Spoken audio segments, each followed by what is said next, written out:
Pasok ng gangsta sa edad ko 14 years old. Tinagap ko 30 second massacre, matay blindfold. Halos sumabog yung shoulder, tiklop ko para folder. Hindi na ma-soldier pero ang war is not over. Aking burn ay forever, nasa magkabilang daliri. Mga tusok ng karayo, marka ng mananatili.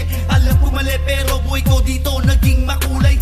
Bala ang alay para sa aming mga kaaway. Ang mawalay sa aming na mahal, ako'y nakahanda na. Matiyempo ang kalaban ng edad, ihihinto na. Pero teka muna, ito ba'y